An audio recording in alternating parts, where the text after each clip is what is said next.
2-for-1, centered around teams that have 2 picks in the first round. Let's start with Dallas. The Cowboys are at 12-20. What should we be expecting from Jerry? And potentially the only corner that will go in the first round on Thursday. Ruben, at least one of these blue chip players in a draft that is very strange, but not loaded with defensive talent. You are my general manager, Mike T. Would you be trading up if you're the Cowboys? No, no, and no. We don't pick until pick 92, so we have so many holes, Greedy, at all 3 levels of the defense. We are not one player away. Those are all really good players, Peter, but we got to stick and pick at 12 and 20. If anything, we want to trade back a little bit so we don't watch 72 players go off the board until we pick again. They don't have a second-round pick is the point we're making here, so they pick 12 and then 20, and then again, as Mike said. There is still so much yet to be decided. It is not, by any stretch of the imagination, a cut and dry, black and white sort of draft. This is a draft where, especially 1 through 11, calamity could happen, and then all of a sudden the Cowboys are sitting there at 12 and could see fortune or misfortune go their way, Bobby. And it feels like this year, more than any other year, everyone is kind of split in how things are going to happen. Yeah, and the question, I guess, is then, are teams as split as media seems to be? Are they as confused about what other teams are going to do, or do they all generally have some idea, some handle? Because the reality is that I think a lot of times there are very few surprises for NFL teams. Every now and then, you get like Penix going at 8 and having everybody go, oh, okay, we didn't think they were going to do that. But for the most part, I think they don't always know the match, but they know these guys roughly should be going ahead of us. These guys should be coming off the board. We just don't know where they're going to land. And so that's the thing that I'm curious about now, is just if teams are as confused by that, or if it would be just the media's lost and the teams have a handle on it, and we'll just all find out on Thursday. Yeah, I don't think anyone knows what's happening. It's I think you had said it yesterday on the phone with me, Bobby. You were like, either everyone's lying or no one knows what's happening. And I think it's the latter, 100%. Conversations. What are they looking at as possible scenarios that are happening ahead of them at 1 through 11? Yeah, I think for me, if you're looking at this top 11 and you're trying to get one of those premier defenders to slide, you need 3 offensive linemen to go in the top 11. Wow. If you can get 3 offensive linemen to go and the rest of the board kind of fulfills expectation, then I think you're going to get one of those defenders. So you're looking at Francis Mauangoa, you're looking at Spencer Fano, and then who's going to be that third one to slip in there? Is it going to be, someone taking a huge swing on Caden Proctor or a Monroe Freeling? There's going to have to be questions about Oliva Vega-Ione. Is there a team in the top 10 who's like, hey, we want to get that guy before he slips to 14-15? Or do one of the teams at 14-15, Ravens, Buccaneers, jump up into the top 10 and select him? And so if you can get 3 offensive linemen in the top 10, you should feel good. You would expect the other receivers to go, the 2 others in Tate and Tyson, Reese, Mendoza, Love, Bailey, and then you're looking at having one of those 3 defenders. I'm talking Mansour Delane, Sonny Styles, and Caleb Downs to be there for you at 12. You put out a list yesterday on Twitter. If you haven't checked it out yet, go check it out on X, I guess, is how you it's Twitter. Say. Twitter. Hey, if you still type in Twitter in the URL, it still goes there. So all soda is Coke, or Pepsi. Is this Pepsi? Yeah. That's what it is. No, it's Dr. Pepper. Yeah, Dr. Pepper and that. I kind of want to just take the names from this list, and I want to talk about the realist. Sorry, Paul. The possible realistic side that they could be there at 12. Let's talk about the possibilities of them actually being there at 12. Because Nick, your tweet said, "Call me dumb when I'm wrong." So you expect to be wrong? No, I'm just kidding. You said, "I think the Cowboys' 2 first-round picks will come from this group." Let's start with corner, Mansour Delane out of LSU. What's the realistic side that he could be there for Dallas at 12? So that's the interesting thing, I think. Harbaugh passing on Caleb Downs twice. I just don't see that happening. He was the one that swung and took Kyle Hamilton a few years back. He's going to be the one to swing on Caleb Downs. I feel like that's a certainty in my eyes. Sonny Styles doesn't necessarily have as many landmines as Mansour Delane does in the top 11, in my eyes. He's going to have to get through Washington for sure, and Washington has a hole there at middle linebacker that would make a lot of sense for them to bring him in. But I think Styles, if you're looking at the 3, I think he would be the most likely. But I see the Delane vision as well. So if you were just to go down the board, let's say nobody moves, everybody's just picking where they're picking right now. Raiders would be Mendoza, and then you would assume Jets are taking one of Reese or Bailey. Yeah. Right now, let's say Cardinals can't move. I think the Cardinals will take whoever's left of Reese or Bailey, regardless of the smoke. I think Tennessee probably takes Love. 5, is that Downs or You would hope it's 10 be Malangoa. Downs? You hope it's Malangoa. I think Giants are going Downs and an offensive player, whatever combo that would be. So, but let's say Malinoa, and then you've got at 6 Fano to the Browns, something like that. If that's the case, I think Washington's going Tate. They would go Carnell Tate at that point. There's not been a lot of chatter about Saints in a corner. There's been a lot of chatter about edge receiver. So do they take Tyson, Lemon? Do they go Bain? And then you look at 9 Chiefs.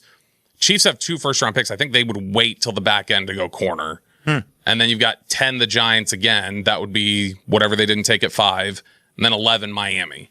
And so that none of those sound like super, outside of the Giants, if the Giants are not going to go Styles, none of those sound like super strong Styles or Delane fits right now to me.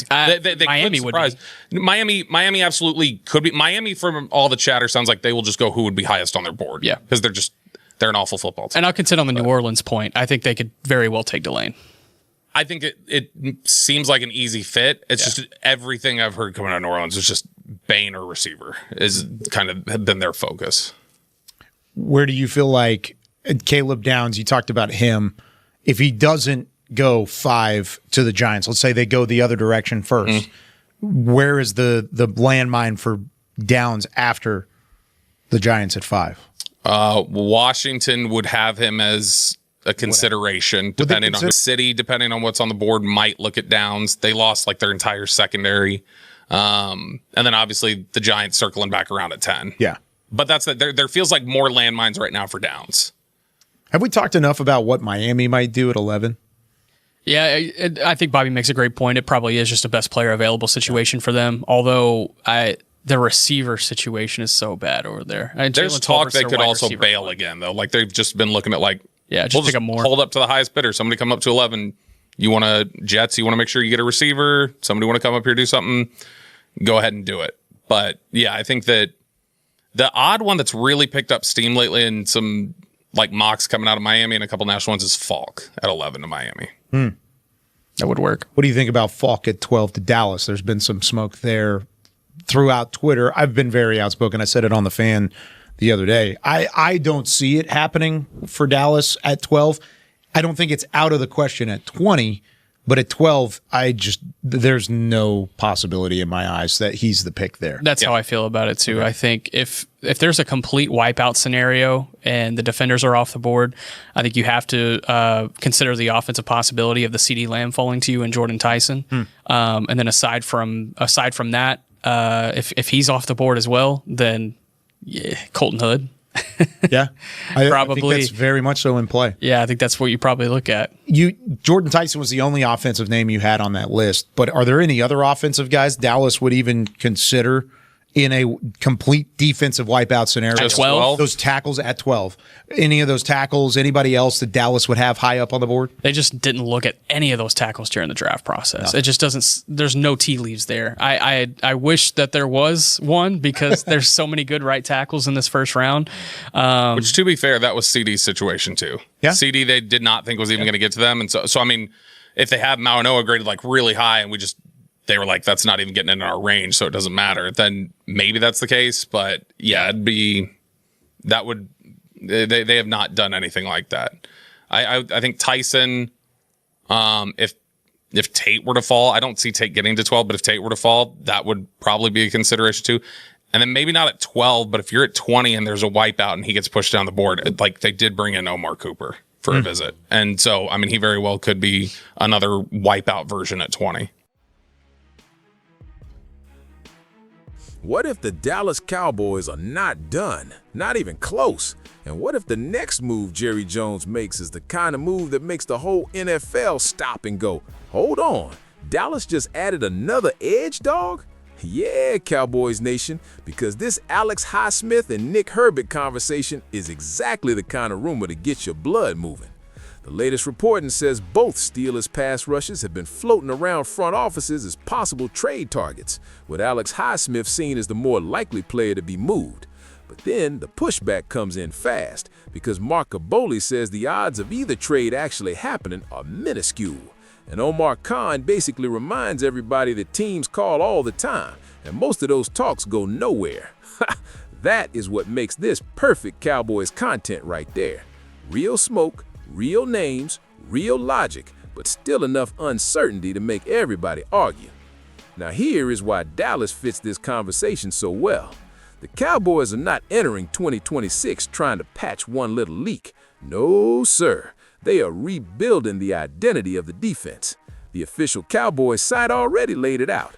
Christian Parker came in as the youngest defensive coordinator in franchise history. Dallas traded for Rashawn Gary, and the team has been reshaping the front to fit Parker's vision. This is a defense that wants flexibility, violence, movement, and depth up front. That is why an outside name like Highsmith or Herbig sounds so interesting. This is not some random fantasy. It fits the direction Dallas is already moving. And let's start with Highsmith, because that is the name that makes the most sense in terms of actual trade logic.